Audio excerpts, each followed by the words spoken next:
Hello दोस्तों, कैसे हैं आप सब। Welcome to my blog. I hope आप सब अच्छे होंगे, अच्छे से सब बढ़िया चल रही होगी सबकी ज़िंदगी। तो पिछले व्लॉग्स आपने देखे, बहुत अच्छा रिस्पांस रहा व्लॉग्स को। तो आज इसी संदर्भ में हम कुछ नया शुरू करते हैं। आज हम बात करेंगे एक दया के बारे में। दया, किसी को किसी पर अपने मन से ममता लुटाना, अपने मन से दया भाव रखना, वो दया होती है। अगर हम किसी बेरोज़गार को देखकर हमें उसको कुछ मदद करने का मन हो तो वो दया है। किसी भूखे को देखकर अगर हमें उसे कुछ खिलाने का मन हो तो वो दया है। किसी अंधे को देखकर हमें लगे कि इसे रास्ता पार करवा देना चाहिए तो वो दया है। अगर किसी लाचार को देखकर हमें लगे कि हमें इसकी मदद करनी चाहिए किसी भी तरीके से, तो वो दया होती है। और दया करना बहुत अच्छी चीज़ है दोस्तों। हमें दया करनी चाहिए, हमें ज़रूरतमंद की मदद ज़रूर करनी चाहिए। तो आज एक कहानी से शुरुआत करते हैं। एक स्टोरी सुनाती हूँ आपको दया से रिलेटेड, कि दया क्यों ज़रूरी है, कैसे काम आती है। एक बार एक बात है कि एक बहेलिया था। बहेलिये का काम था जंगल में जाता, चिड़िया को पकड़ता, जाल बिछाता, पक्षियों को पकड़ लेता था। और ज़्यादातर वो चिड़िया को ही पकड़ता था। दाना डालता, जाल बिछाता और चिड़िया को पकड़ लेता और बाजार में बेचता उनको। तो इस तरह से उसने एक दिन में 50 या 100 पक्षियों को पकड़ के बेचने का डेली का काम था उसका। और उसे इस काम से कोई भी परहेज नहीं था, नफरत नहीं थी। उसे अच्छा लगता था ये काम करना, वो बहुत खुशी से ये काम करता था, अपने घर को चलाता था। एक दिन की बात है कि वो पेड़ के नीचे आराम कर रहा था और सोच रहा था कि चिड़िया आएगी तो उसे पकड़ के ले जाऊंगा। तो एक टिटहरी आई।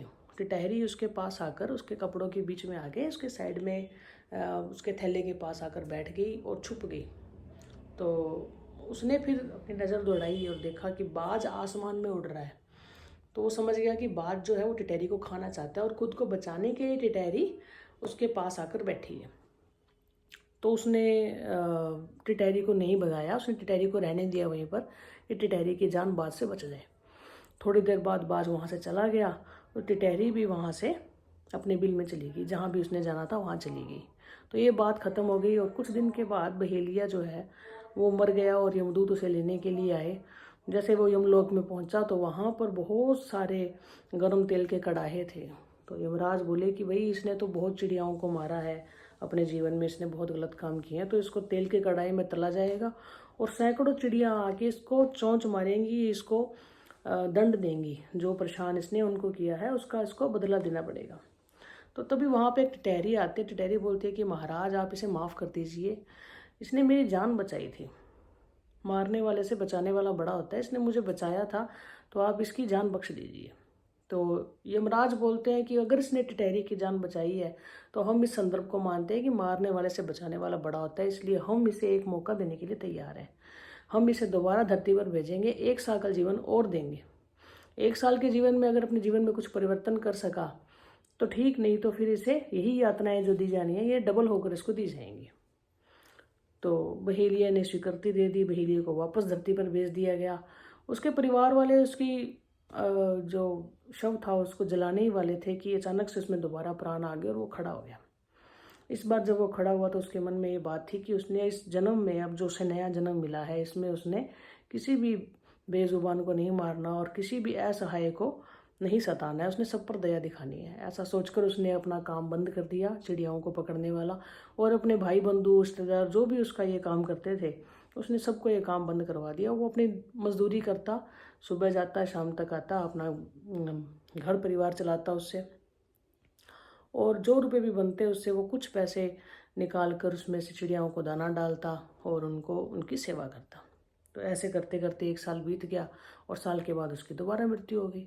और इस बार जब वो मृत्यु हुई तो उसे यमलोक ले जाया गया और यमराज ने उसकी बहुत प्रशंसा की और उसे बोला कि तुमने अपने जीवन को सार्थक और सफल करके दिखाया है। जिसके लिए हमने तुम्हें दोबारा भेजा था वो काम तुमने सही तरीके से कर लिया है, इसलिए हम तुम्हें इस बार देवलोक का स्थान प्रदान करेंगे, अब देवलोक में आपको लेके जाएंगे। तो बहेलिया को देवलोक प्रदान हुआ, यानी कि स्वर्ग में निवास हुआ उसका, स्वर्ग में भेज दिया गया उसे। तो दोस्तों हमने इस स्टोरी से ये सीखा कि दया जो है, दया का भाव जो है वो सब में होना चाहिए, बहुत ज़रूरी है दया होनी।